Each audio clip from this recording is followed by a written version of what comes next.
Okay, so back to Mark 14. Now the Passover and the Feast of Unleavened Bread were only 2 days away. And the chief priests and the teachers of the law were looking for some sly way to arrest Jesus and kill him. But not during the feast, they said, or the people may riot. While he was in Bethany, reclining at the table in the home of a man known as Simon the leper, a woman came with an alabaster jar of very expensive perfume made of pure nard. She broke the jar and poured the perfume on his head. Now we know from John that this is Mary, the sister of Martha and Lazarus. We'll talk more about this, of course, when we see this in John. And that this incident occurs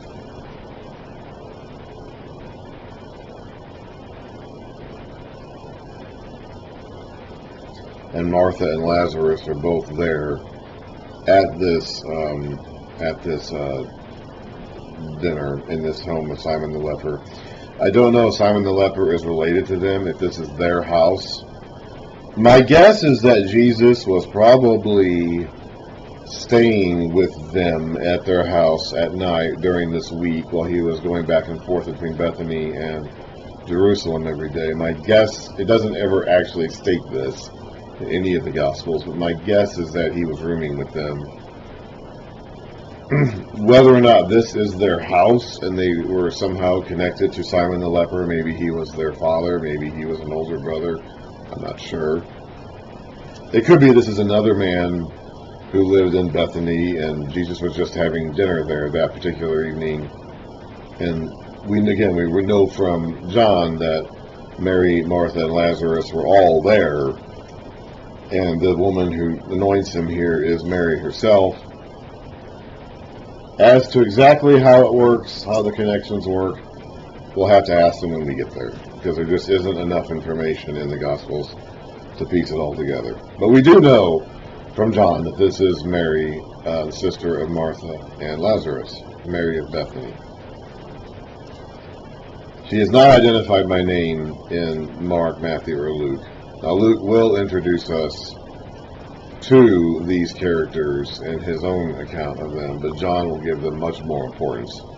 My guess is that because when these Gospels were written, Lazarus, at least, John will tell us that Lazarus, the man that Jesus raised from the dead, right, not long before his own crucifixion, was wanted by the chief priests too.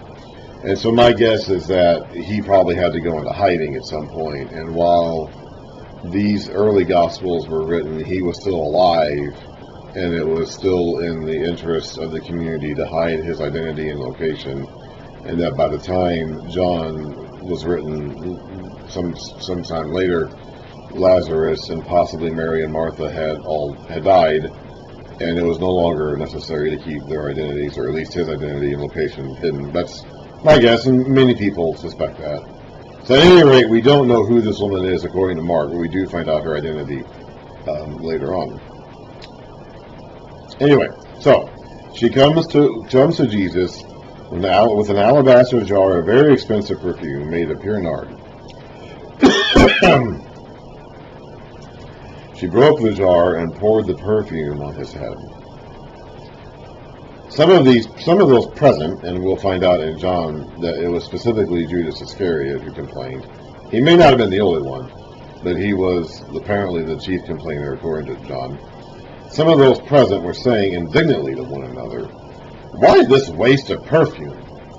It could have been sold for more than a year's wages, and the money given to the poor." And they rebuked her harshly. "Leave her alone," Jesus said. "Why are you bothering her? She has done a beautiful thing to me. The poor you will always have with you, and you can help them anytime you want. Nothing is stopping you from going out to help the poor. If you've got something in your bag that's worth an entire year's worth of wages, and you're concerned about the poor, there's nothing stopping you from going out right now and helping the poor. In fact, according to John, Judas is going to do that. You know, when Jesus and Judas have their conversation at the table, Jesus will tell Judas to go and do what he's going to do, and which is to betray him. And the other apostles are assuming that he's talking about going out to do something to help the poor, like he's going to offer a donation somewhere to the poor. So you can do that whenever you want. You can get up and go out and do that right now if it bothers you that much. You won't do it. I mean, it's like you really don't care. You're more concerned, as John will talk about in Judas, you're more concerned about just the waste of what you see as the waste of this valuable commodity.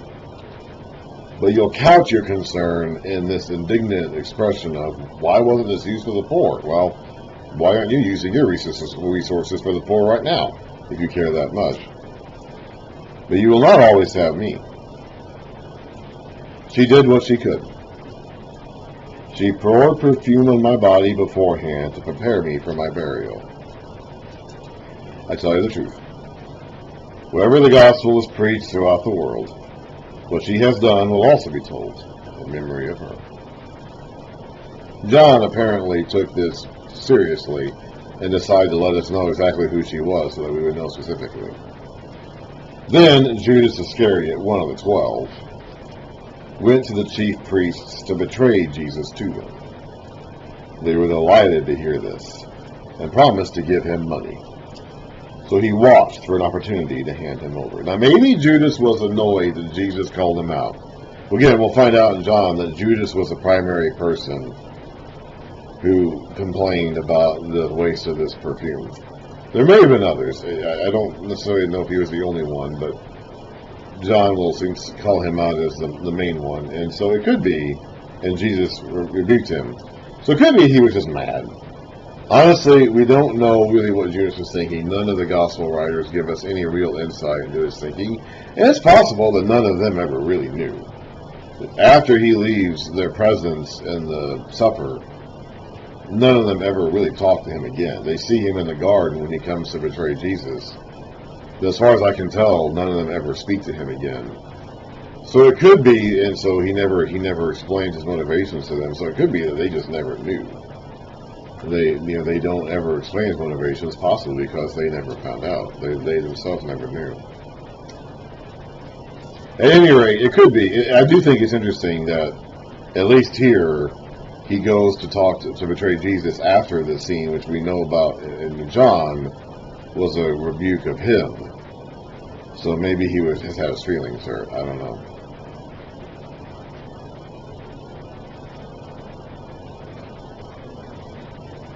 On the first day of the Feast of Unleavened Bread, when it was customary to sacrifice a Passover lamb, Jesus' disciples asked him, "Where do you want us to go and make preparations for you to eat the Passover?"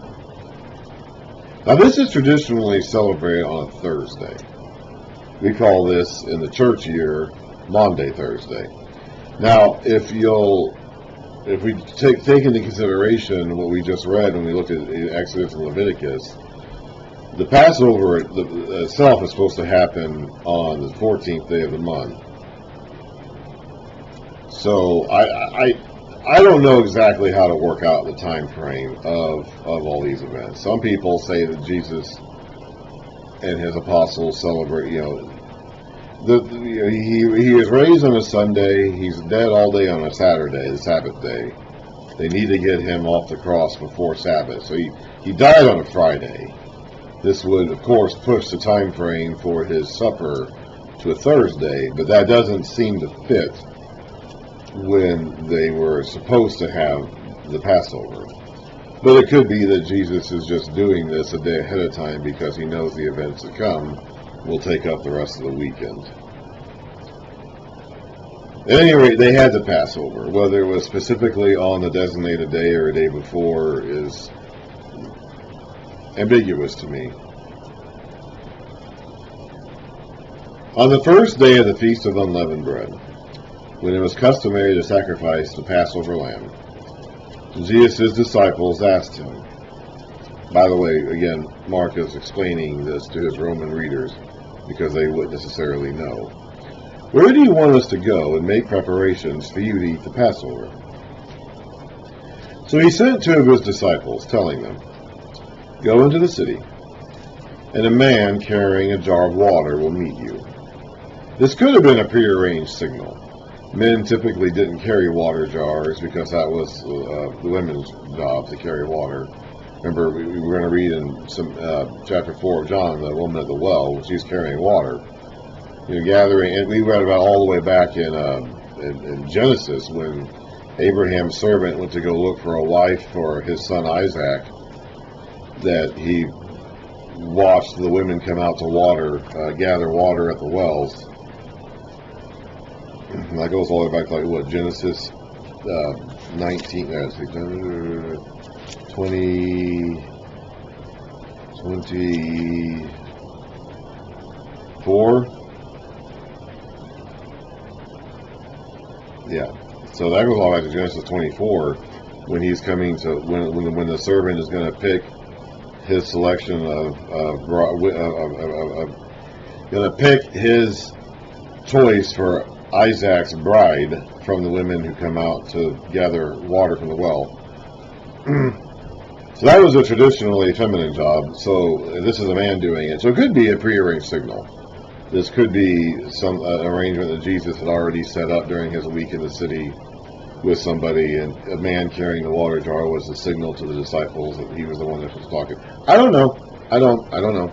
The scriptures don't say that. It doesn't actually tell us that, but it could be. Anyway, follow him. Say to the owner of the house he enters, the teacher asks, "Where is my guest room, where I may eat the Passover with my disciples?" He will show you a large upper room, furnished and ready. Make preparations for us there. So apparently this clearly was set up ahead of time somehow. The disciples left, went into the city. It could be they never do. Again, it's another example. They may never have known. Now, my suspicion, and again, this is not provable either, but my suspicion is that this house that they're going to be eating in is a house that belongs to the family that Mark lives in, Mark himself.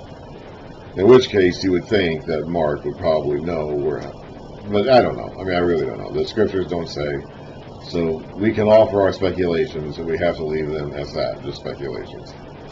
At any rate, they are going to be making preparations to eat the Passover in this house, in the city of Jerusalem. The disciples left, went into the city, and found things just as Jesus had told them. So they prepared the Passover. When evening came, Jesus arrived with the 12. While they were reclining at the table eating, he said, "I tell you the truth.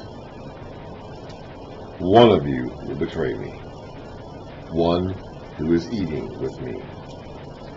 They were saddened, and one by one they said to him, "Surely not I."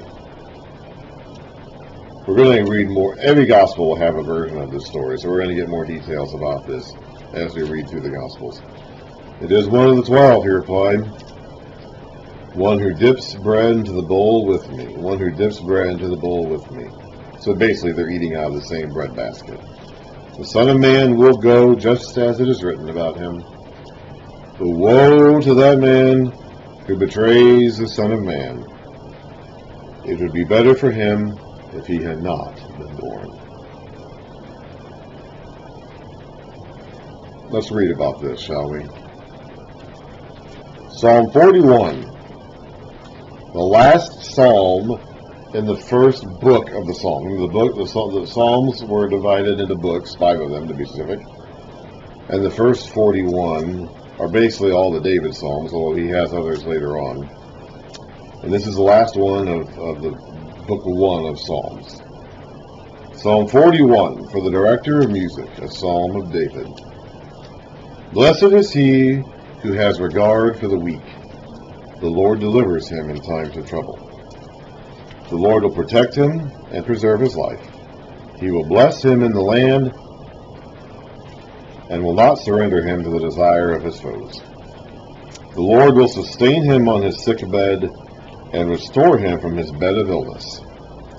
I said, "O Lord, have mercy on me. Heal me, for I have sinned against you. My enemies say of me in malice, 'When will he die, and his name perish?' Whenever one comes to see me, he speaks falsely, while his heart gathers slander. Then he goes out and spreads it abroad. All my enemies whisper together against me. They imagine the worst for me, saying, "A vile disease has beset him. He will never get up from the place where he lies."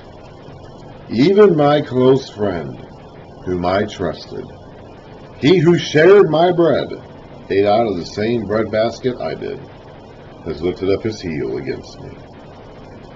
But you, O Lord, have mercy on me. Raise me up, that I may repay them. I know that you are pleased with me, for my enemy does not triumph over me. In my integrity you uphold me, and set me in your presence forever. It is one who dips bread into the basket with me. The Son of Man will go just as it is written about him. But woe to that man who betrays the Son of Man. It would be better for him if he had not been born. While they were eating, Jesus took bread, gave thanks, and broke it, and gave it to his disciples, saying, "Take it, this is my body." And he took the cup. During this meal, they had several different courses. I don't know exactly how. I don't know all the proper Passover protocols. They had several different courses that they would eat throughout the meal. So this is, some kind of like a appetizer almost, and then a drink afterwards. Then he took the cup, gave thanks, and of course the main course would have been the meat. So my guess is that they had the bread first, then the meat, then the cup, but I'm not really sure. I don't know the Passover protocols that well.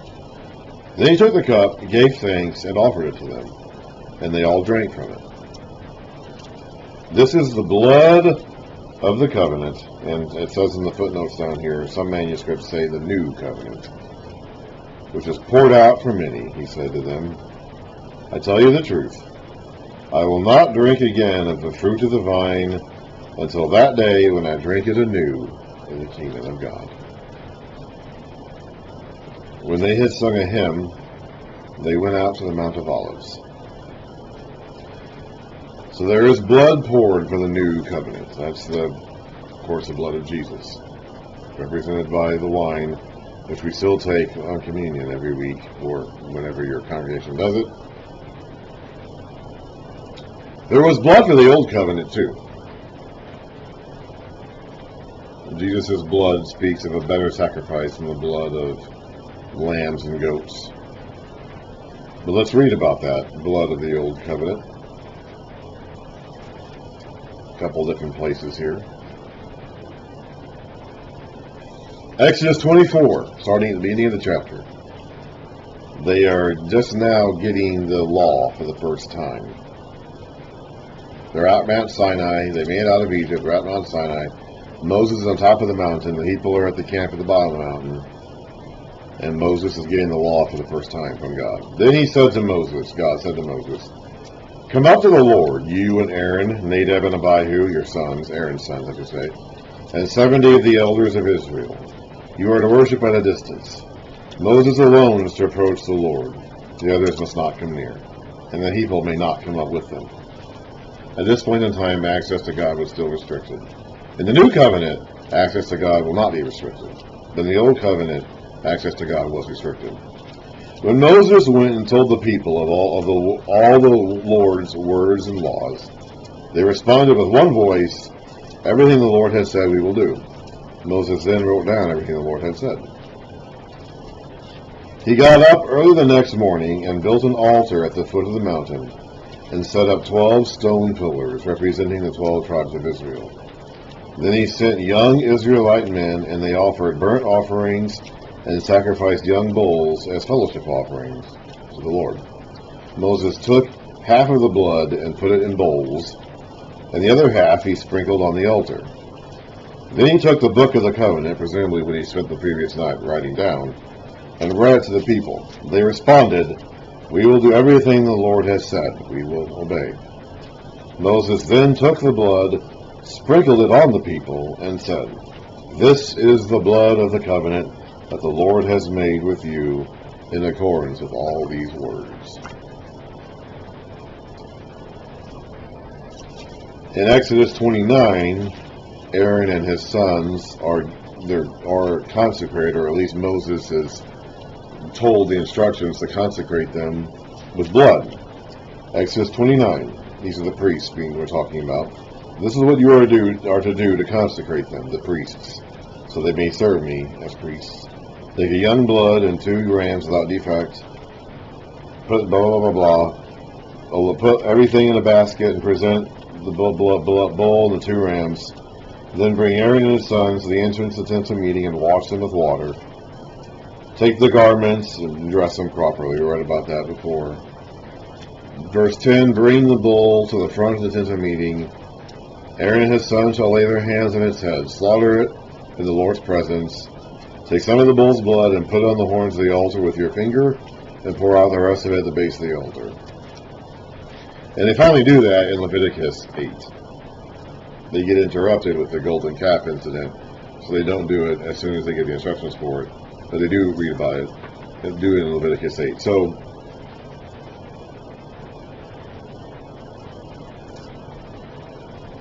they do, there was blood in the Old Covenant, but this is blood for the New Covenant, the better blood than the blood of bulls and goats. When they had sung a hymn, they went out to the Mount of Olives. The Passover hymn, of course, when they sing a hymn, that means they're singing psalms.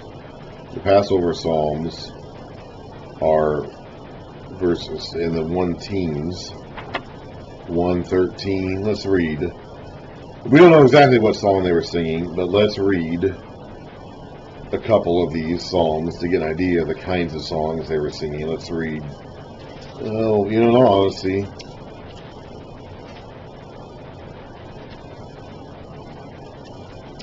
For the one that probably the best one to pick, we already read this before, but let's read it again. It's Psalm 118.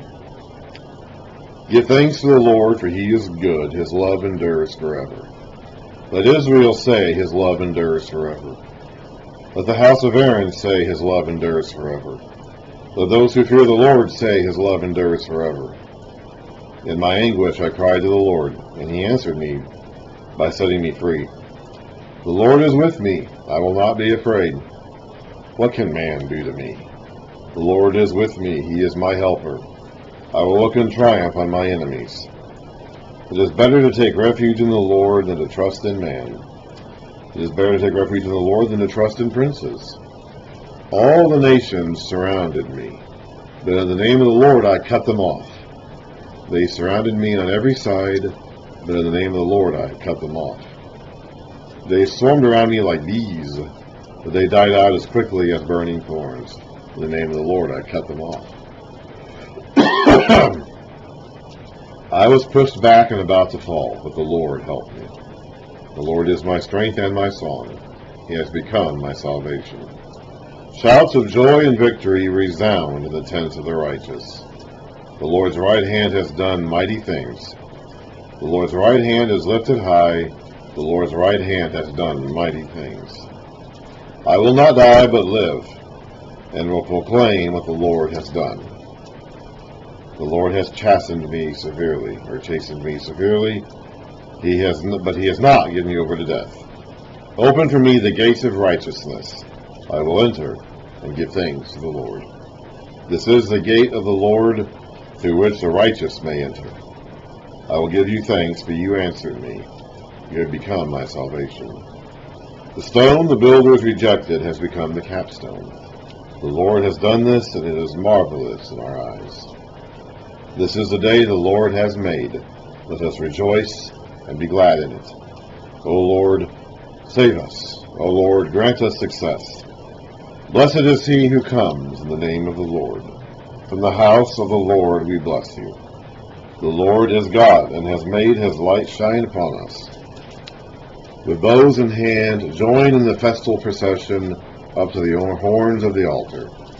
You are my God, and I will give you thanks. You are my God, and I will exalt you. Give thanks to the Lord, for he is good. His love endures forever. That is most likely the psalm they sang on the way to the Mount of Olives. They probably sang several others. But that would definitely be a psalm that Jesus would need to keep in mind as he's about to enter his time of trial. You will all fall away, Jesus told them, for it is written, I will strike the sheep, the shepherd, and the sheep will be scattered. But after I have risen, I will go ahead of you into Galilee. Peter declared, Even if all fall away, I will not. I tell you the truth, Jesus answered. Today, yes, tonight, before the rooster crows twice, you yourself will disown me 3 times. But Peter insisted emphatically, Even if I have to die with you, I will never disown you. And all the others said the same. They don't mean it. Not yet. They will mean it someday. Right now they don't. They are still at cross purposes with Jesus. They still do not have in mind the same kind of kingdom and ministry that he has in mind. And when push comes to shove, they're going to fall over. Someday they will not. The day will come when they will stand up, and they will be alive with Jesus, and will die with him and for him. But this is not that day.